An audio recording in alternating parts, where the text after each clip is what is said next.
following your call or your comfort? So many people tell me constantly, I was called to do this. I was called to this business. I know God told me to do this. And they do nothing. I get it. For some of us, we have never been in business for ourselves. We don't understand the ins and outs of entrepreneurship. So get help in that area. But for most of us, it's because we're choosing versus tapping into what God called us. So today, that's what I'm going to be talking about.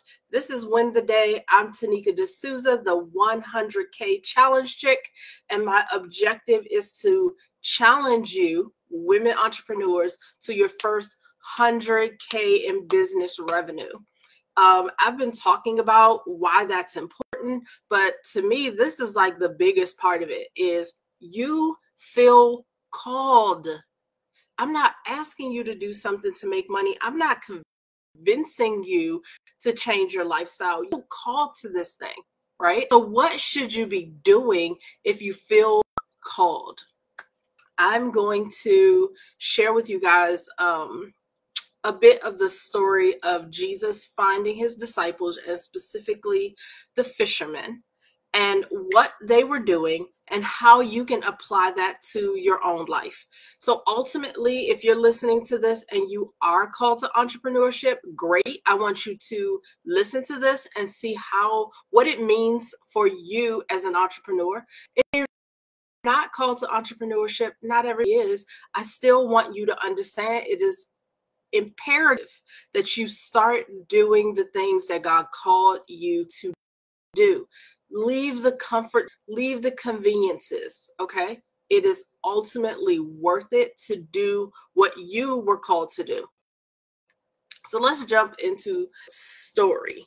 The thing that I love about it is we all know about the disciples and the fact that they were the closest people to Jesus while he did his earthly ministry, right? So how did he choose them? I always found that really interesting, but that's also because I know that I am designed and I am an apostle. So stories of apostles excite me because there's so much for me to learn, grow, and build on, right? So whether you are called to apostleship or you're apostolic, meaning that you're called to go out, which really all of us are, I don't want you to take this as I should be an apostle. No, I want you to get the bigger picture of what was going on.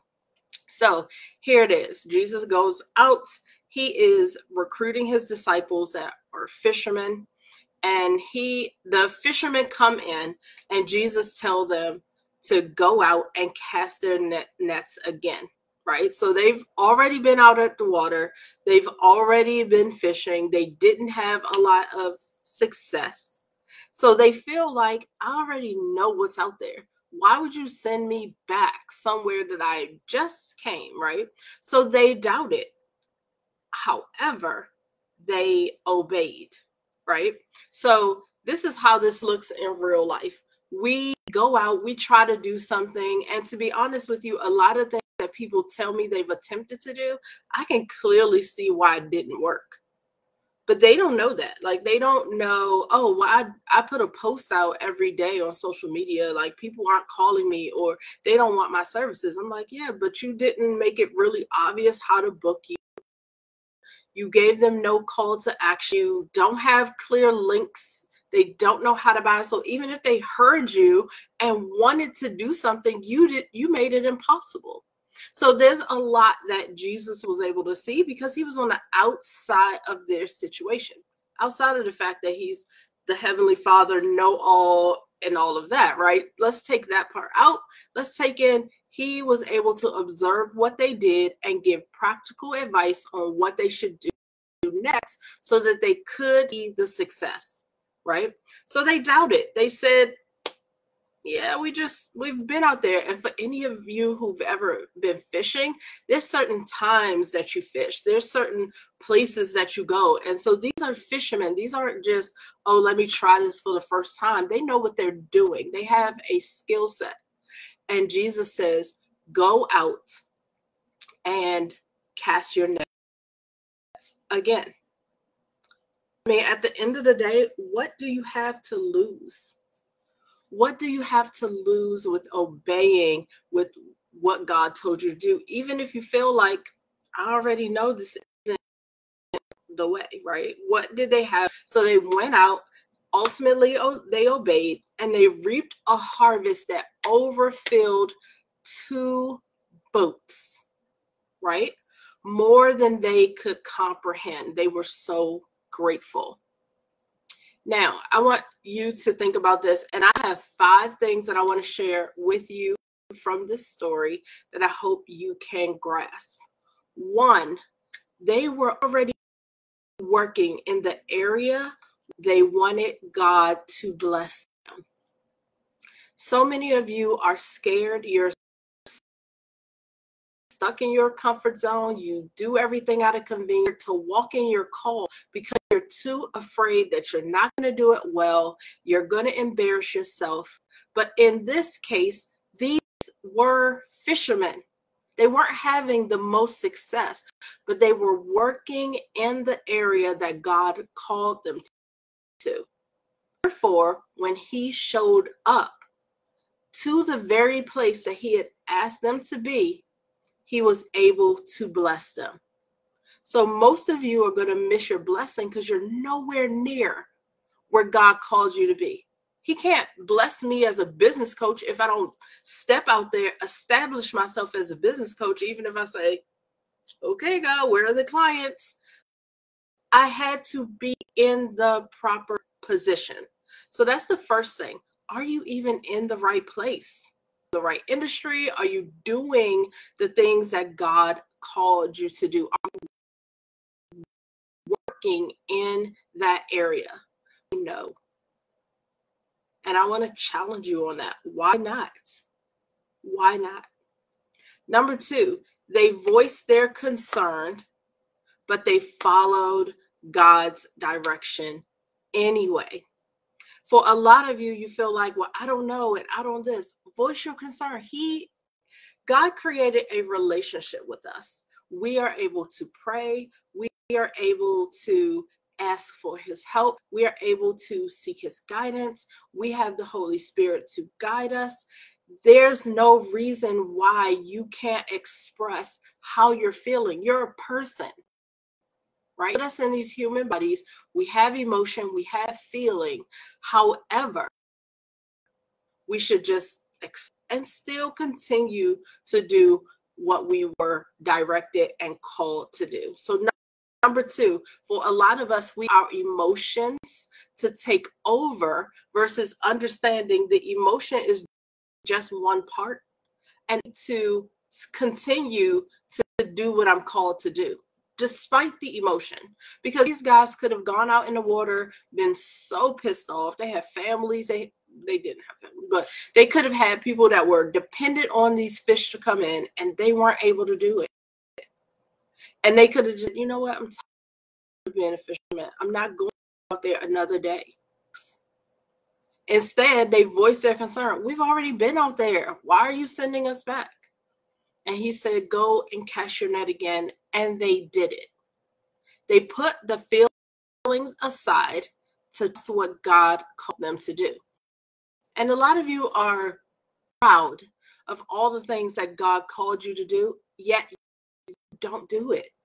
You're too afraid to push past your emotion that you deny and ignore what God called you to do. So that's number 2. Take some control over your emotion. That's your responsibility. I'm not going to deep dive in that because I teach discipleship class, and that's a huge, we spend 6 weeks deep diving into your personality and understanding that we were designed to be Christ-like. We weren't designed to just give way to every human emotion that we have. Yes, acknowledge it, but decide that I am going to bear the fruit of the Spirit. I'm not going to sit in bitterness, anger, resentment, comfort even. I'm going to do what I'm called and designed to do. So I'm only at number 2. Let's jump to number 3. Things did not change for them until Jesus gave the instruction. So 1, we talked about, they were already working in their field. They were learning the craft. They were doing the things they were called to do. They were becoming fishermen.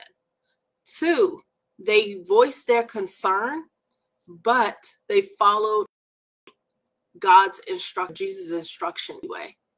3, nothing changed until Jesus said so, right? So what I want from you is to consider, how am I going to hear this instruction? Are you putting yourself in a position where you can even hear God? Do you have a normal prayer time? Do you read the word? Nothing in it is going to change, even if you're working in that area, even if you're starting to do the things that you were called to do. Nothing changes until you get the instruction. So powerful. Wow. Okay, number 4, the work they did prior to Jesus' arrival was not in vain.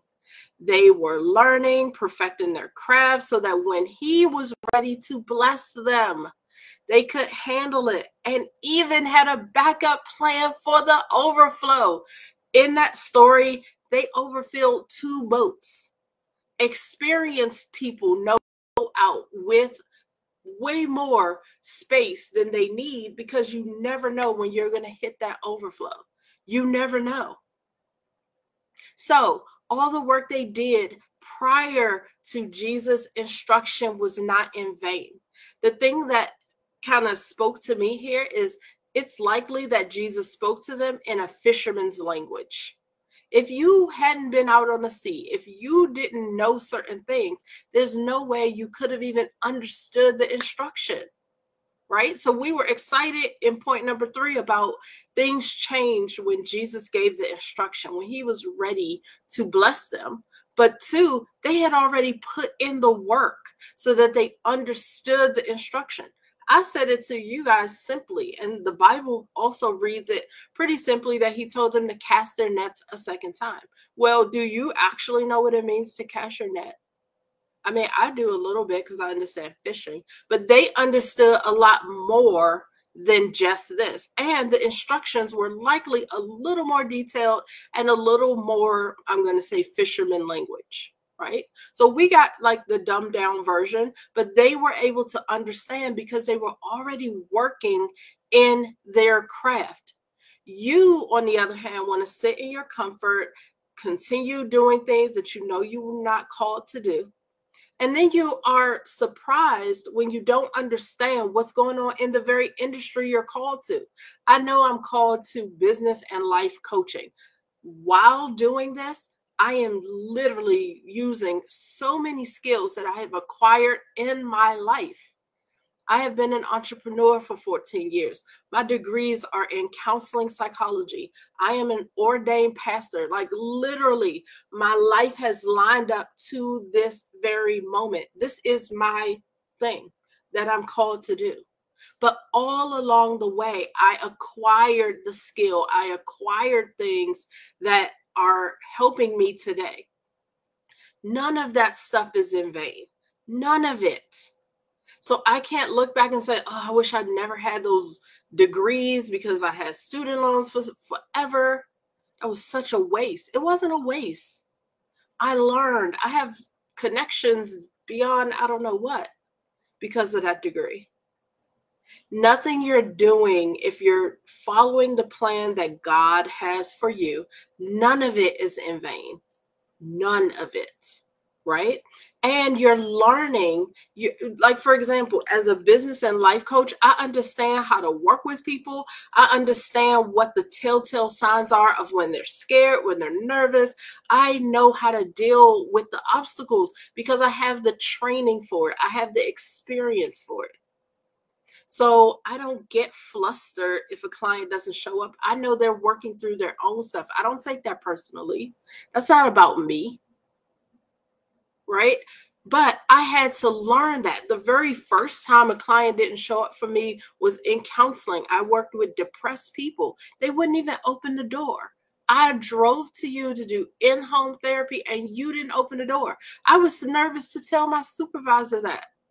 I learned the hard way that what people do in their process of growth and development is their issue. I just have to keep showing up strong, giving the instruction, giving the direction, and being patient with them as they go through their process. I am the same way as a business and life coach, the same way, right? But there's things that God can download to me about someone or anything, ways that I should grow my business, whatever it is. And I understand it because I've put myself out there. I've claimed being a business and life coach. I preach it, teach it, have clients, everything. So I understand what it is. So if he chooses to bless me with overflow, I am prepared. Literally, I have membership group. I know exactly how many clients I can take. I know exactly how I can get more hours in my day so that I can help more people. I know exactly that at this moment. Do you? You can't know if you're not even in the field, if you're not even doing, like, walking the path that he's called you to walk. You can't possibly know. You can't know. And last, Jesus did not pick someone who was pressing toward him in the crowd. He picked someone who was actively working. Every time Jesus spoke, there were crowds. People pressed toward him. You hear it all the time. If I could only touch the hem of his garment. The people who were in the trees, like, they did so many things to be close to Jesus. But the people he picked to be close to him and to walk this ministry out were people who were actively working. Are you actively working? Are you actively doing the things you were called to do? And for most of you, the true answer is no. So that was a lot. But here's a few things I want you to consider for practical application, especially if you know you're called and you're kind of feeling stuck, like, what should I do next? I want you to really answer this. Are you still walking on the path that God set out for you? And if the answer is no, figure out what it's going to take for you to get back on the path that he called you to. It doesn't matter how long you've been on these other paths. It doesn't matter how long you've been in that job that you're not called to. It doesn't matter the length of time. It matters how quickly you're going to make a decision to follow him and the path that he set out for you. Number 2, do you know what God wants you to accomplish? For some of you, you could be listening to this and you're like, I know I'm called to do something other than what I'm doing, but I'm not exactly sure. Spend the time in the Bible, reading Bible studies, praying, fasting, which is so important, and listening until you know. To be honest with you, I think most of us know, but maybe this is so overwhelming for you, you haven't been able to accept it. Spend time with God. He gets the glory out of us doing what he called us to do, because he put us here for a specific reason, and he wants that reason to be activated in the earth, right? He wants us to do what we're called to do. He gets the glory from that. He doesn't get the glory from you being confused, unsure, and not doing what he called you to do. There's no glory in that. Number 3, are you practicing your trade now? For a lot of you, you feel called, you know what it is, but you're not doing anything to practice. You're not the fisherman who's waking up at fisherman's hours, going out in the water and learning your craft. Why not? For some of you, you're going to say it's money, it's time. I promise you, if you start walking in that way, you can create the time. I'm sure you watch a lot of TV or do something else where you can literally just swap the time. So time shouldn't be the issue. And if it's other things like your house is too demanding or these things are demanding, reorganize your priorities and get help in some areas of your life. I absolutely was the super mom, stay at home, running a bakery, I was doing way too many things. And so many other parts of my life just started falling apart. And I had to make some decisions because everything could have fell apart. So make the decision now before things start falling apart on you. It's going to, especially when you don't prioritize what God created you to do. You're literally just buying time. And let me add this, it's super arrogant when we know what we're designed to do and we choose not to do it, because we're choosing to say, he'll give me another opportunity tomorrow. He'll give me this opportunity to do this next year. Yes, I know I'm called to do it now, but it'll be fine if I just do it in another 2 years. You're neglecting why he called you to do it now.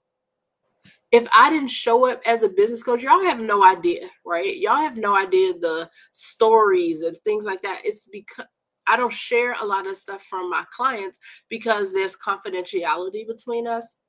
They're developing businesses, so I don't share every piece of that. But what I can tell you is if I didn't do what I was called to do, some of them would have never been pulled out of their own comfort zones the way that they have. We do a lot together, cry together, share struggles in life and in business. We pray together. You don't get that everywhere. And I understand that is my assignment. That is what I do for the people connected to me and my business. And how dare I put off what God called me to do and say, I can do this some other time. There's so many people that are connected to what God called you to do. Think of the disciples. What if they're just like, dude, we've already been on the water. We're not dealing with you. You go out there. I'm not doing this. He could not use them the way that he needed to later if they weren't willing to trust him on this one small thing. And I promise you, whatever you're debating right now is the one small thing he's calling you to right now. So are you practicing your trade? Make sure the answer is yes. Even in the smallest way possible, start moving toward the yes. So ultimately, how is your walk with God? Because if he called you to do something and you're not doing it, you don't have a really good walk. For some of you, you're like, I listen to my church, I tithe. That's not what we're called to. We're called to do what he placed us here to do. Attending church, yes, great. Tithing, absolutely necessary. But what's most important is you following what God called you to do. I promise life is so much better if you're obedient. So much better. So many of the struggles and things that you're so afraid to get away from, they're all a part of the fact that you're not doing what you're called to do. I used to be so stressed out and all this stuff running my bakery. Was the bakery great for me? I learned a ton about entrepreneurship. Yes, it supported my family, all of that. But I was called to walk away from it long before I did. And I was nervous. It made money. I didn't know how I was going to make money as a business and life coach. That didn't sound lucrative to me. That sounded hokey, to be honest. But now it's like, okay, clients sign contracts with me and they're over $2,000 a month. Clients with an S on the end. I didn't see that before I started to walk and do what I was called to do. I didn't have a clue how I was supposed to make money here. Because I thought, okay, well, if I'm helping people, I'm just giving advice, and should I charge for that? But then I realized what I can charge for, how I can organize myself. I got my own coaches.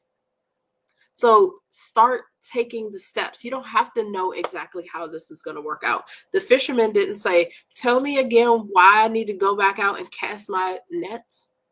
Instead, they were like, okay, and let me take this extra boat. That's what I want you to do. Okay, and let me take this extra boat. Be prepared to walk in the place where he has called you so that he can bless you. He's not blessing all the other crazy stuff that you're doing. He's just allowing you to sustain there until you make the decision to do what he called you to do. Your blessings are not in your comfort. Your blessings are not in that thing you keep doing for convenience. They are in your calling. So do that. And it is that simple. It really is. If you're having a hard time, reach out to me. I'll be happy to chat with you in the DMs. I do have a money ladder. It's a free resource, and it forces you to think through, what is it that I'm called to do? What is my one thing that I'm supposed to be doing? And how can I make money with this? I do a whole lesson on business models and how you can apply them and how you're meeting the need of your client. That is a free resource. So I'm not even asking you to enroll in my membership group, nothing. I want you to take those first steps of being obedient. Because to be honest with you, it's no point in me telling you about my membership group because I don't play those games. If you can't even answer your call, you don't belong in my membership group. We're executing on the call. We're like, I'm doing this thing. I'm going all in, and I have financial goals and business goals and things to do. Like, we are getting it done. So if you're at those earlier stages, or even if you are moving and you're getting it done, maybe having a clear vision of where you're going, why you're doing it, is going to be helpful. So I highly recommend the money ladder. This is the old version of it, the money ladder, and it kind of walks you through what it takes for you to hit a 10K month. It's a training, it's a workbook and a teaching. All right, I'm not going to harp on it long. I just want you guys to start moving in the direction that you're called and trusting that God is going to bless you right there. Y'all have a great day. Thanks for joining me. Bye.